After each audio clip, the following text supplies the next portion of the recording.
At the bottom of the Atlantic Ocean lies a German battleship whose name alone inspired fear in the early days of World War II.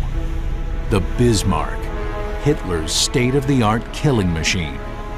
Heavily armored, massively armed. There was nothing that we had that could quite match her. The British Royal Navy sets off in a desperate bid to stop her. Our object was to sink her. Follow Bismarck's deadly maiden voyage moment by moment, as told by the last remaining survivors and the mangled wreckage below. It's the ultimate battle to sink one of history's most dreaded sea weapons.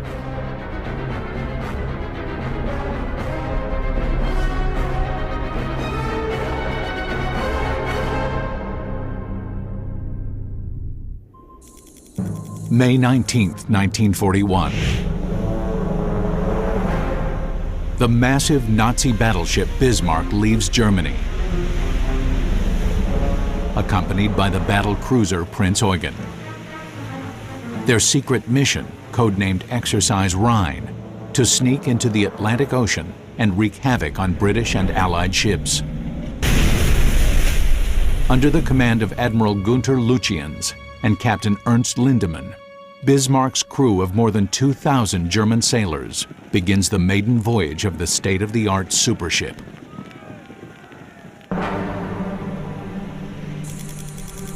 May 21st. Bismarck and Prinz Eugen arrive in a fjord in German-occupied Norway. Before heading into battle, the crew enjoys what will be its last moments of peace and quiet. It was a beautiful day when we were anchored in that fjord. We were allowed to walk around on deck. Bismarck's crew is young and inexperienced, and proud to be on board the brand new battleship.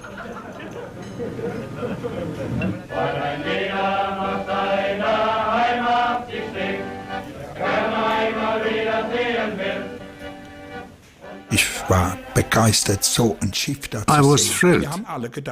Everyone thought, this ship will never sink.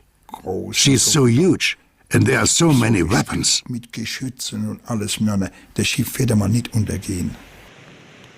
Bismarck is the embodiment of Hitler's quest to dominate the high seas. Bismarck was an accumulation of all German naval technology at that time. She was the biggest battleship, she was the most powerful battleship, she was actually one of the fastest battleships at that time. She weighs in at more than 58,000 tons and is 825 feet long. Despite her massive size and thick armor, she can cruise at nearly 35 miles per hour. And Bismarck boasts powerful artillery. Each of her 15-inch guns can hurl a small car 22 miles.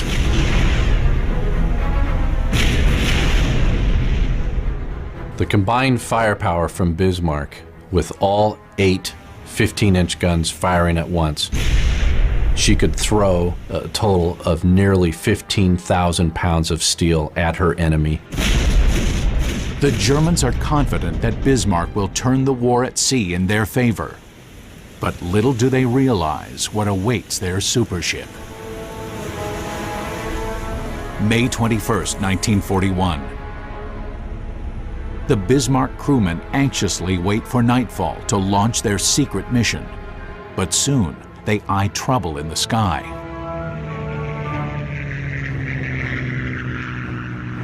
And I wondered, what is that plane doing here? It was a Spitfire, no doubt about it. A British reconnaissance plane spots the Bismarck and the Prinz Eugen and takes this now famous photograph. The German plan to keep Bismarck's mission a secret is now dashed. The British know that danger is imminent and Bismarck is a serious threat. She was something which we all felt in the Royal Navy had to be destroyed, had to be cornered and attacked and sunk. By 1941, Britain is the last enemy standing. Despite suffering heavy German air attacks, the country is still defiant. The Royal Navy controls the seas, but Bismarck is a challenge to even its best ships. The British need to find her and eliminate her. Evening, May 21st. Despite being spotted by the British, the German ships leave Norway to carry out Exercise Rhine. Before setting sail, Prinz Eugen tops off her fuel tanks, but Bismarck does not. A decision that will later come to haunt the Germans. 60 years later, 600 miles off the coast of France, an international team prepares to make the first manned dives to the Bismarck.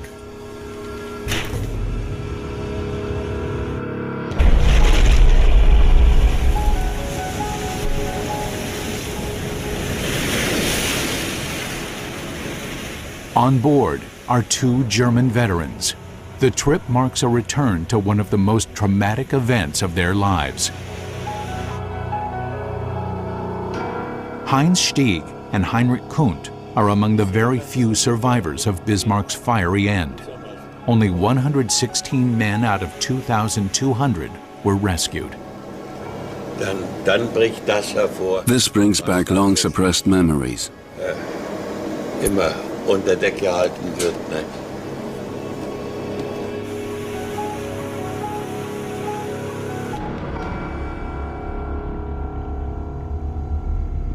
The submersibles touch down nearly 3 miles below sea.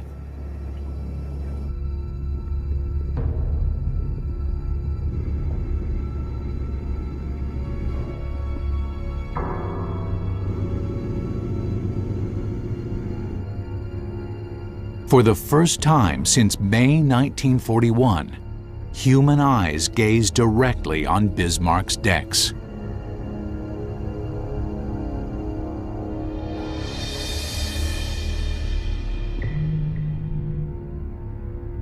The subs will explore the remains of the massive wreck from bow to stern for up to 12 hours until low oxygen and power levels force them to leave. Then the team endures a 2-hour ascent, surfacing in the black of night, to bring back the first high-definition images of the wreck site, evidence that reveals the course of Bismarck's final battle. The next morning on the expedition vessel, the veterans begin a virtual dive into the past. Ready? Yep. Stieg and Kundt confront what's left of the Bismarck. Wunderbar. Fantastic footage. Thank you. The images take them back to when a chain of bad luck and wrong decisions would determine their ship's fate. Beginning with Bismarck's hasty departure from Norway. Evening, May 21st, 1941. Bismarck foolishly doesn't refuel before leaving the fjord, but other earlier mistakes are already in play. Bismarck was not fully prepared when she left Germany to go on this first operation. One of the biggest problems was that her anti-aircraft batteries were incomplete. A big disadvantage now that a British airborne attack is an increasing threat. On the sea floor lie Bismarck's mangled anti-aircraft guns, guns that were unable to effectively attack British planes. Normally, anti-aircraft guns defend a ship against attacks by creating an umbrella of lethal fire. It takes coordinated firing of all weapons for this to work properly. But Bismarck's weapon systems fail her. In the rush to get the battleship into service, she's outfitted with antiquated anti-aircraft guns. And the firing systems used to control the guns don't work in tandem.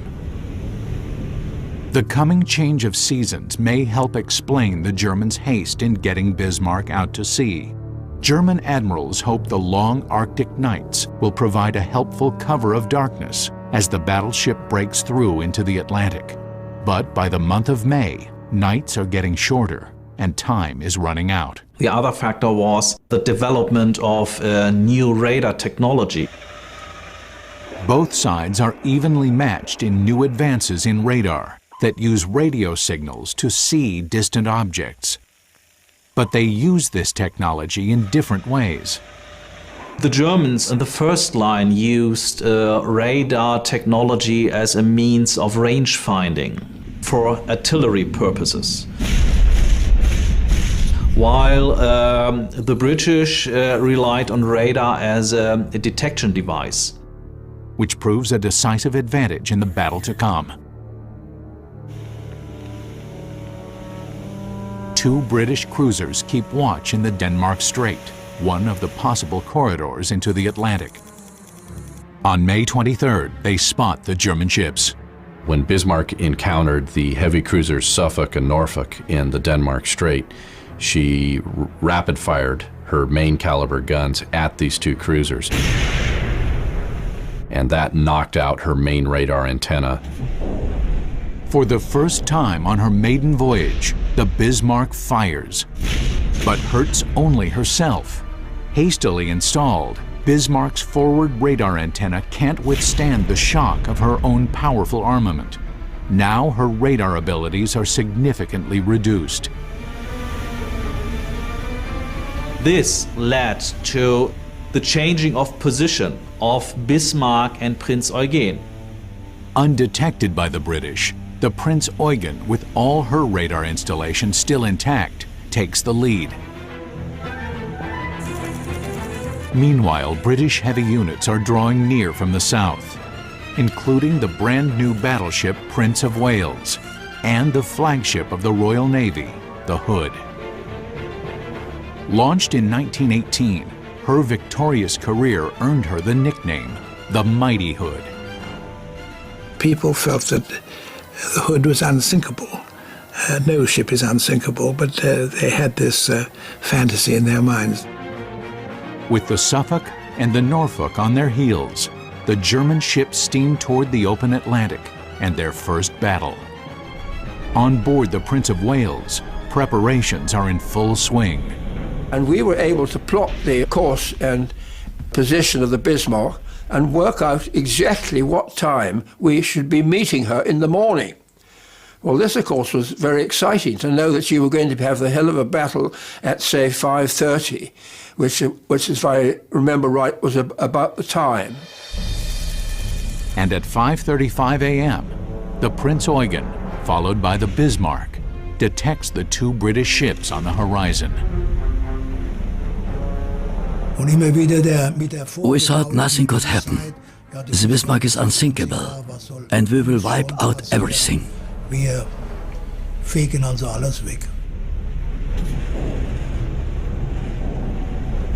The Bismarck versus the mighty Hood. Two enemy flagships face off. A duel of giants is about to begin, and only one will survive. May 24th, 1941. The British battlecruiser Hood and battleship Prince of Wales are in position at the western end of the Denmark Strait, ready to pounce on the Bismarck and the Prinz Eugen. The gap is closing. The Prince of Wales spots Bismarck. After a few minutes, one suddenly saw a mast come up, and that was a very exciting moment. The mast was followed by a great big bar. Shortly after that, her funnel began to come up, and gradually the whole of the Bismarck came in sight. But the British battlecruiser Hood makes a fateful mistake. From a distance, the massive silhouettes of the two German ships look the same.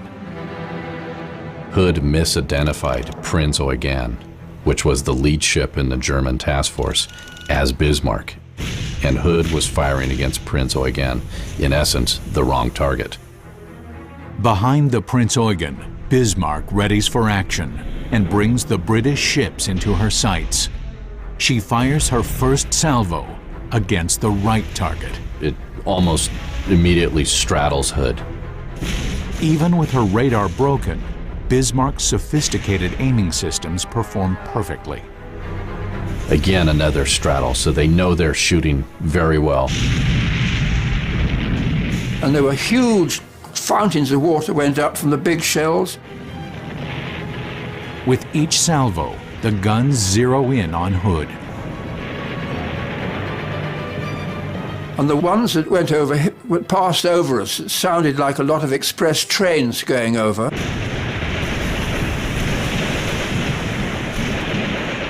Admiral Holland turns the Hood toward the Bismarck at top speed. He knows he has to close the distance to avoid the gunfire that could put a shell in the most vulnerable part of his ship, the decks. Bismarck steers to optimal firing position to allow both her forward and aft turrets, the source of her immense power, to fire on Hood. If you want to score 3 hits, you had to get about 100 shells into the air. Battleships and battlecruisers are heavily armored along their sides, but the Hood is vulnerable. The armor under her decks is thin. Now she's at the optimal range for Bismarck's attack. Admiral Holland's on the bridge of the Hood. He's trying to close the gap between him and Bismarck as fast as possible because he knows his ship is very vulnerable to plunging fire. Bismarck fires again. One of her shells pierces the thin armor right above the magazine, and Hood's highly explosive 15-inch shells.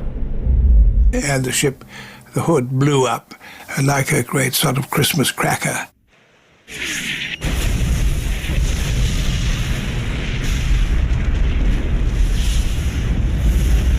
It was a very nasty shock.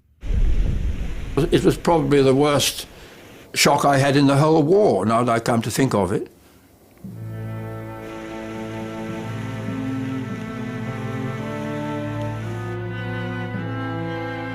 In a duel that lasts only about 8 minutes, Hood's crew of more than 1,400 men vanishes in an instant. Only 3 survive. It made all of us in the Navy feel even more strongly that whatever happened, we must try and get the Bismarck cornered at last. It's a great victory for the Germans. But Bismarck's luck is about to run out. A 14-inch shell from one of the Prince of Wales' main guns rips completely through Bismarck's bow, rupturing a fuel tank and letting seawater rush in. The shell strikes Bismarck near the deck and blows a massive exit hole near the waterline on the opposite side. Bismarck's crew suffers a deadly hit. That was pretty decisive, because water came in and we were leaving an oil slick behind. Das ist das Problem. Look, here. Back on the expedition vessel, 2 German Bismarck veterans, Heinz Stieg and Heinrich Kundt, inspect the damage from more than half a century before. Look at the gears here. When they last saw their ship, they were mechanics in their mid-20s. Now, decades later, they're excited to see the Bismarck one last time and identify parts of the ship visited by the explorers. Kom, yeah. Kom. You can see how that is, yeah? It's just zoom. Yeah. The veterans agree, here, somewhere hidden by the seabed, must be the crucial exit hole punched by the shell from the Prince of Wales. About 1,000 tons of fuel was now rendered useless, and so this deprived Bismarck of the valuable fuel that she needed for commerce raiding. Fuel to conduct her far-ranging mission across the Atlantic. Fuel she could have topped off in Norway while still in German-controlled waters. A decision that now proves pivotal. With the reduced speed, she still could hit, but she could not run anymore. The damage is severe. The Bismarck is losing fuel and she can't run at top speed. Admiral Lutyens turns for the nearest port in German-occupied France for repairs. Following new orders, Prinz Eugen continues on her own. After only 6 days at sea, Exercise Rhine, Bismarck's first mission to strike Allied shipping, is cancelled. Hitler's naval pride, the Bismarck, has tasted her first battle, her first triumph, and the sting of her first wounds. And she doesn't seem so invincible anymore.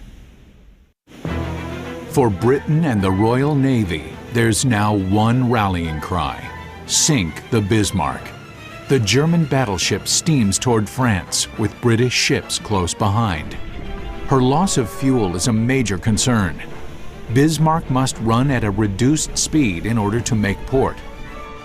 The British ships shadow her and maintain radar contact. One British cruiser zigzags to throw off any possible German submarines. On the Bismarck, Captain Lindemann orders a turn to starboard. At the same moment, the British ship turns to port. When it turns back, the Bismarck has slipped beyond the range of British radar and disappears from their screens. Now Bismarck has escaped them. They don't know where Bismarck is. But Admiral Lutyens doesn't know the British have lost them, because the Germans are still receiving British radar signals.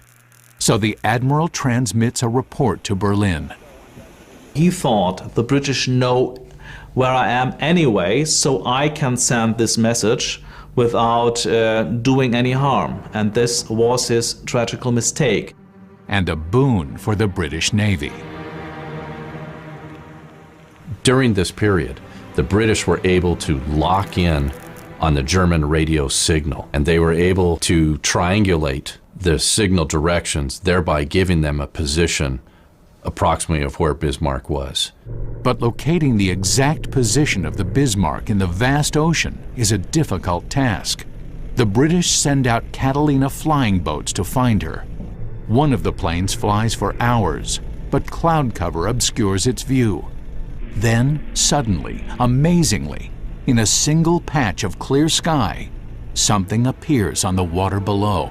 Yes, it is Bismarck. They found the Bismarck.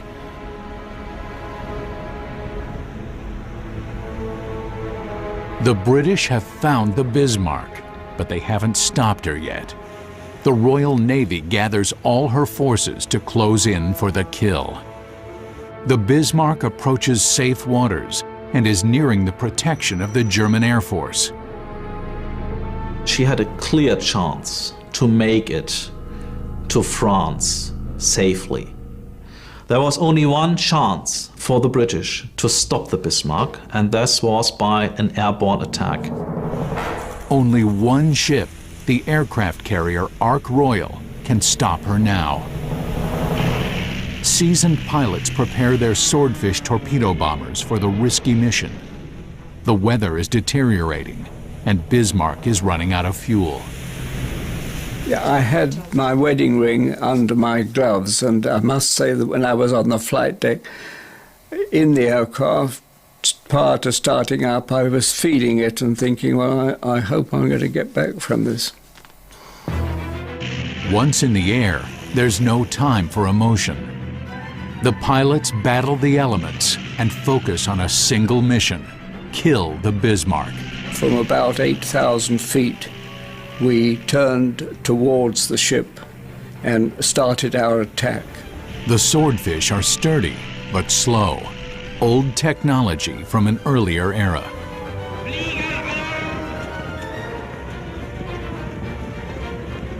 It's like David going up against Goliath. They came towards us, ready to defy death. And then we simply fired with all our guns.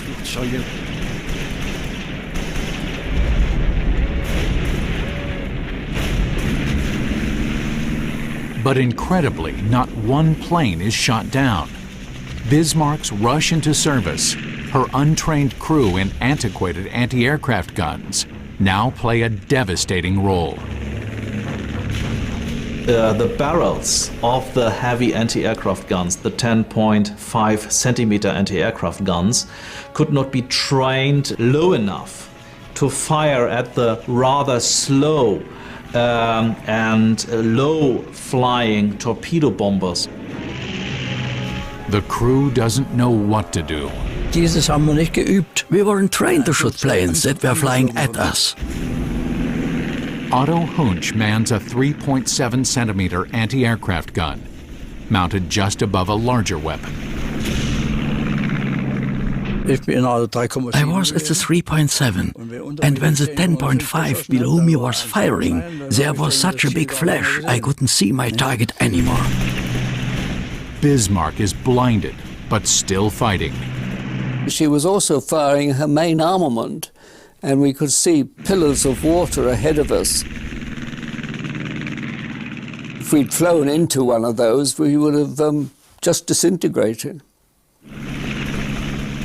The Swordfish pilots delivered their lethal payloads. I estimated that I was at about 90 yards when I dropped my fish. My observer, who looked over the side when we turned away from the ship, could see my torpedo running in the water because it leaves a wake behind it. One torpedo, maybe Patterson's, strikes the Bismarck in the weakest spot below her waterline, the one place that can disable Bismarck and make her vulnerable, the rudder, her Achilles heel. And I think that it was just luck that we hit her in that position.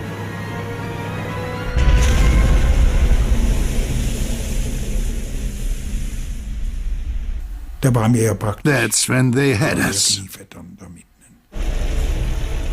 The Nazi dream to rule the Atlantic is fading fast.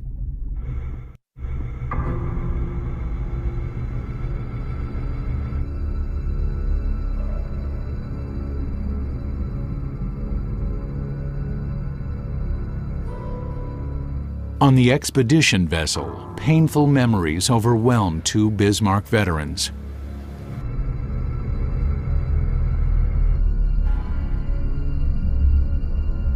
Through the underwater footage, they travel the once familiar decks and relive the moment they realized their ship was doomed.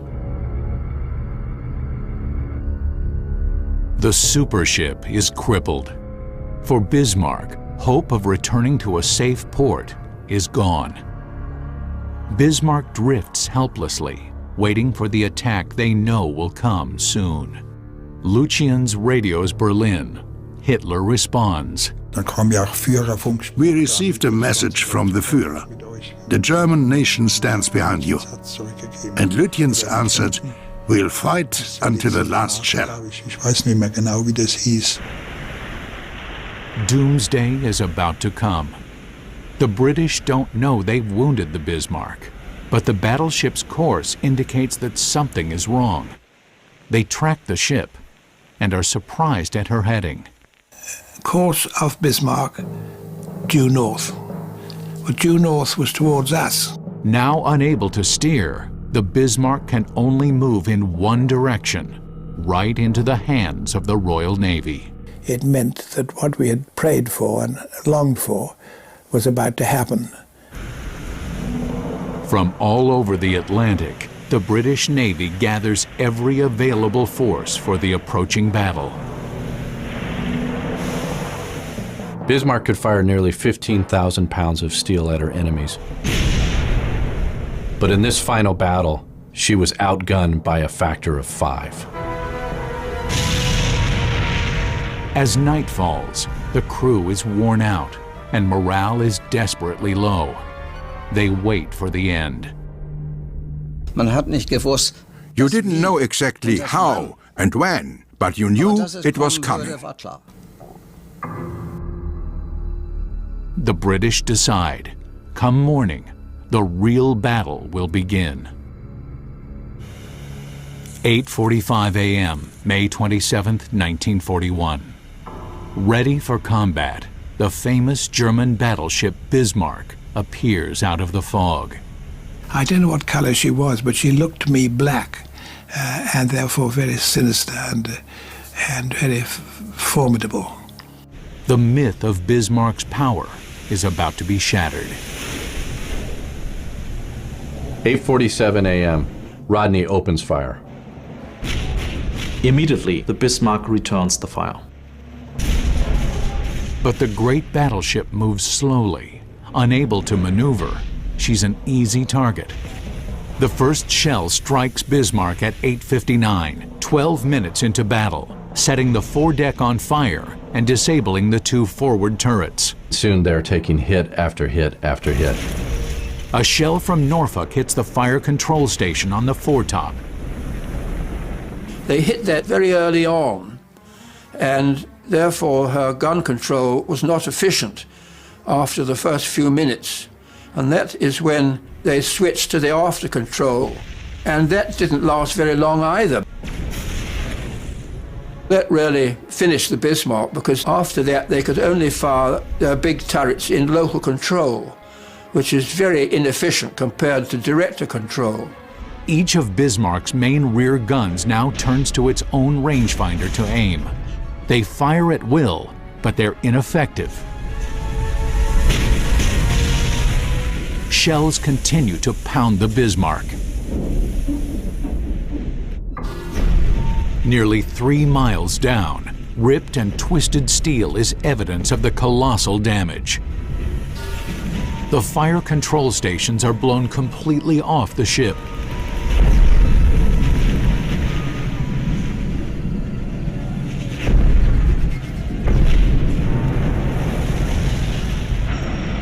Shells smash into the hangars, as well as the catapult for the Arado 196 aircraft, rendering them useless. The catapult never launches a single plane. The hangars are still here, but the planes were incinerated in the inferno that consumes the Bismarck.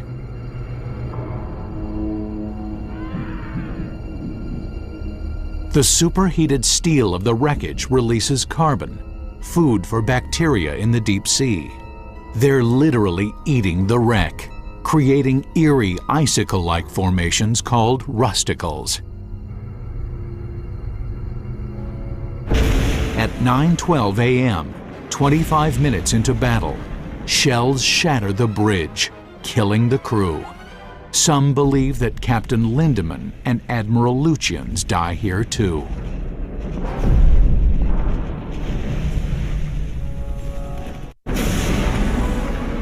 With their main directors knocked out, Bismarck's gunnery crews now fire several salvos under local control. They concentrate on only one ship. They're firing at Rodney. They actually managed to straddle Rodney within a few salvos. The Germans are out of lucky hits. The British keep firing back. They're hitting Bismarck time after time after time. Bismarck takes numerous hits from all calibers of shells from the British Navy. 16-inch shells, 14-inch shells, 8-inch shells, 6-inch shells, 5-inch shells. They're coming down upon Bismarck non-stop. The once proud Bismarck becomes a slaughterhouse. Anti-aircraft guns are just shattering to pieces.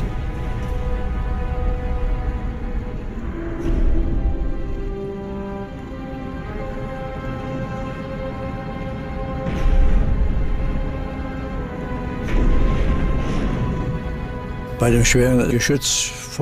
had orders to seek shelter in the superstructure. I felt that it wasn't safe enough. I was hiding behind turret door, where the empty shell casing usually came out. That's how I realized that the turret was out of action.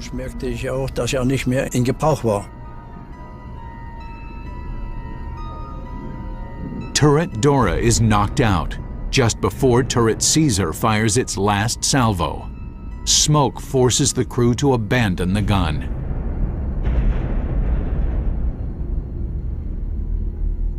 (9:31 a.m., May 27th.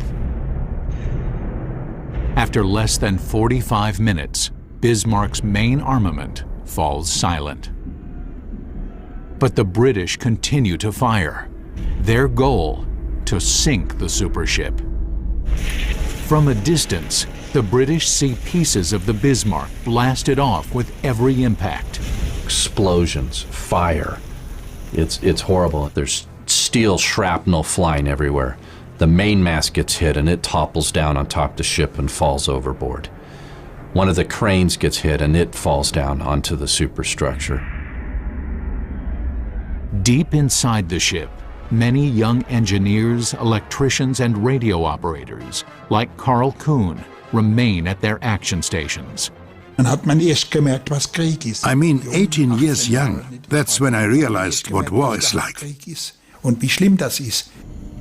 Below the armored deck, they can only imagine the bloodshed and the fires up above. Slowly it became clear that we were firing less and less, and that we were being fired at more and more. You feel it, you hear it, that's it. But we didn't know what would happen next. Once Bismarck's guns go silent, the Royal Navy closes in on its target. The Rodney and King George V closed in closer and closer and closer, so the elevation of their guns, which had started up there, was then down there because they were getting so near. Rodney approaches the Bismarck at point-blank range for her main artillery. Less than 2 miles now separates the ships. They can actually see the explosion with pieces of the ship flying apart, flying into the ocean, landing in the ocean. There's shell splashes all around Bismarck from all the different ships that are shooting at her at this point. It's every man for himself. Many of the sailors aren't familiar with the labyrinth deep down inside the Bismarck.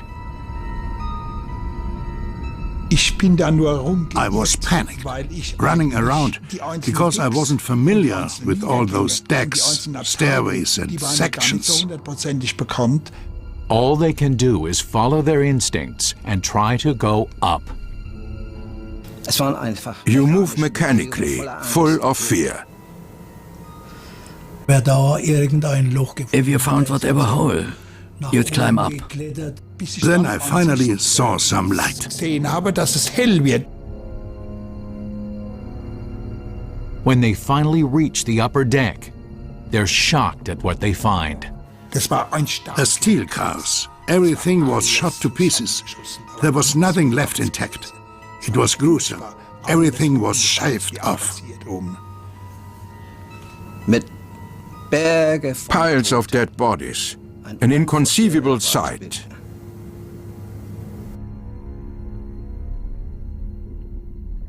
And the British shells keep coming. The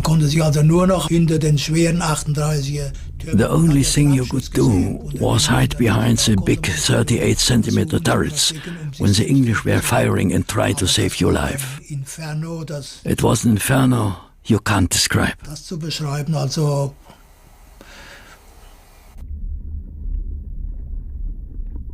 I was standing behind the turret and thought about going down inside again.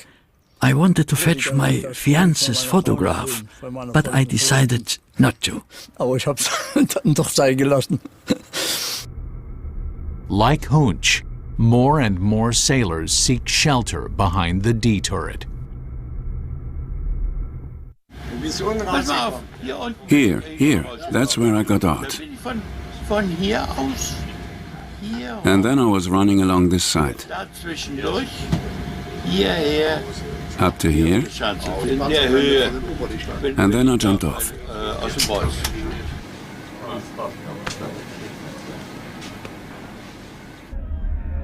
The British see sailors leaping off the Bismarck into the cold water. And as we watched, we saw a little trickle of men. As the first time we had seen the enemy in person, a little trickle of men coming out from the superstructure and running down the side of the ship to the quarterdeck, like lemmings jumping into the sea to escape this inferno aboard. Completely crippled, the hull rolls on the waves, but the ship isn't sinking. The irony to this is, This is the strength of Bismarck. Bismarck was designed to withstand this type of a battle. And even though the superstructure and the guns and these sort of things are being knocked out and blown overboard and blown to pieces, the hull is holding its strength. Despite their desperate situation, the Germans won't surrender.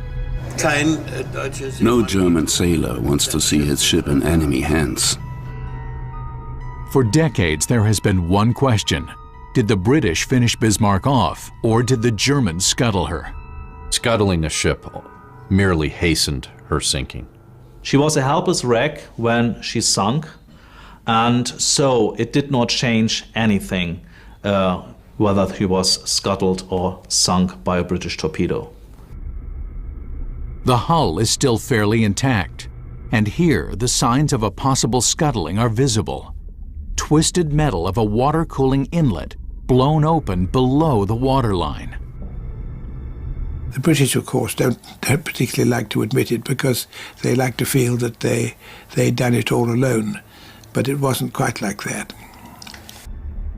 An order to scuttle and abandon the ship may have allowed the crewmen deep down inside the hull to finally leave their action stations.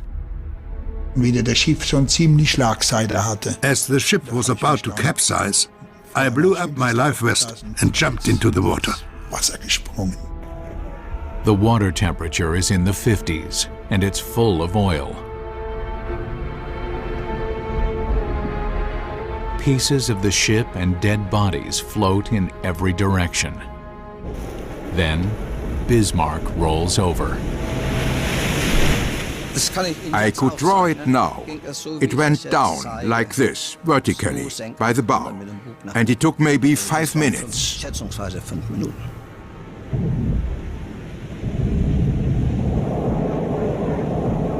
The maiden voyage of the Bismarck is finally over. But for hundreds of sailors in the cold water, the struggle to survive is just beginning.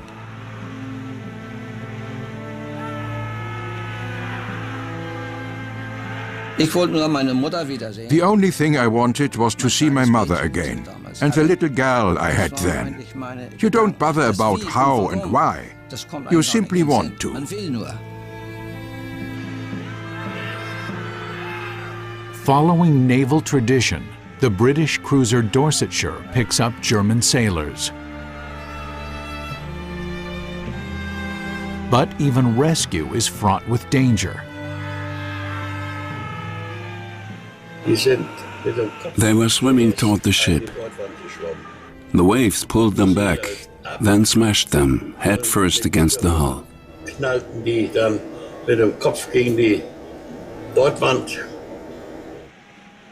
The heavy seas hurl some sailors into the side of the ship, head first, knocking them unconscious, certain to drown.